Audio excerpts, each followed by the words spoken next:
Group Home Riches, the study course and quick start guide.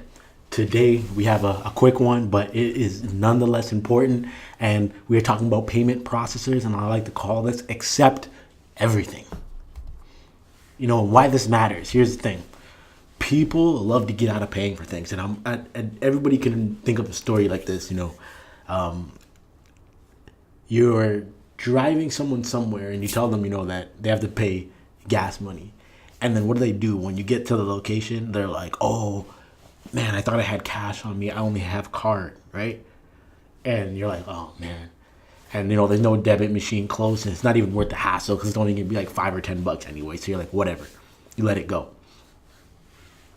You don't want to apply this mindset to your group home business because people will use it on you a lot.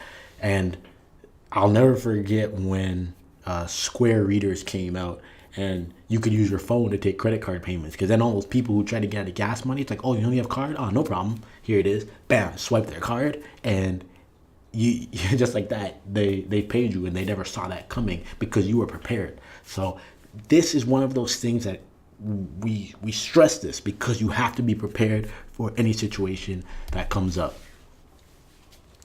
Collecting money is always going to be hard. Getting people to pay you is hard. That's what makes a successful business a successful business. They have no problem getting people to pay them. And again, just surprise people with your preparation. There's nothing like seeing someone's face when they realize that they can't get out of that payment with one of their lame excuses. So I'm going to go over some of the payment types, and there's more than this, but these are some of the main ones. So you have cash. You want to be prepared for people to say, "Hey, you know what? I only have cash," and you want to be able to prove that they gave that cash, give them a receipt for it. Make sure that you document that properly so that everything can be recorded from a tax standpoint, and then they can't say later on that you did anything wrong.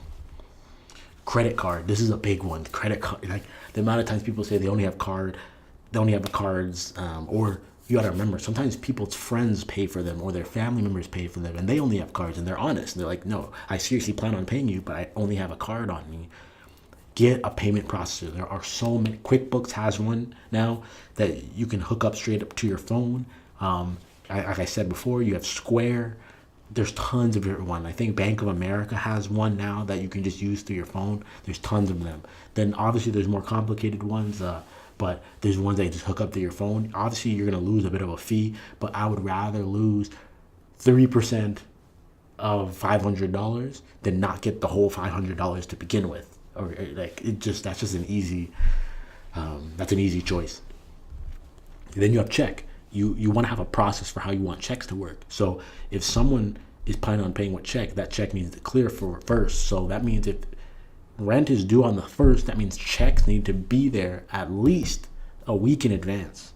So make sure you're implementing that. If people want to pay with check, that's fine. You take that money. That's what's easiest for them. Take it, but make sure that you're getting that in advance. Money order.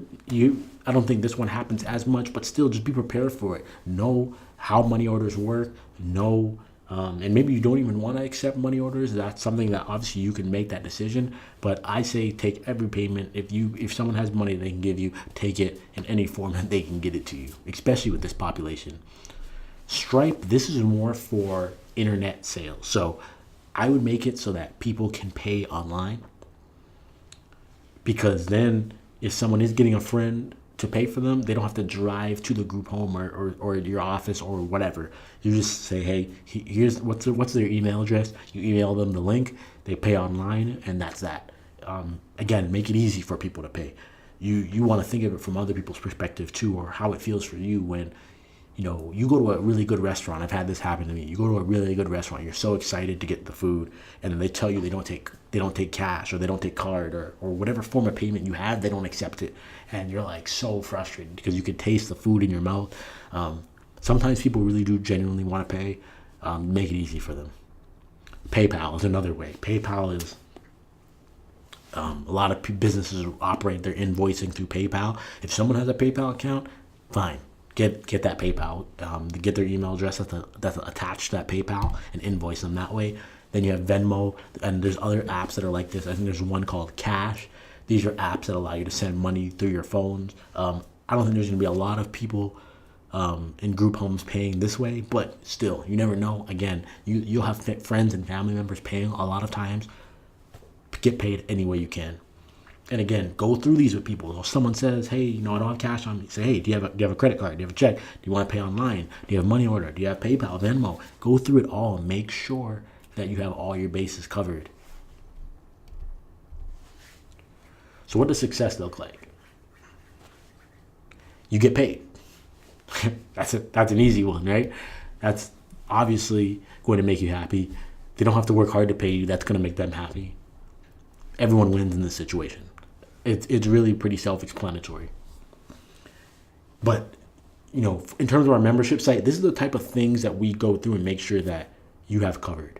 Because a lot of people, they want to start a group home and they think of all the big things. They think of licensing and permits and, getting the property. And I'm like, yeah, that's great and everything. But then they don't think of payments. Then someone comes to them and they're like, hey, do you have PayPal? And they're like, wait, what? Oh, no, I don't have a PayPal account.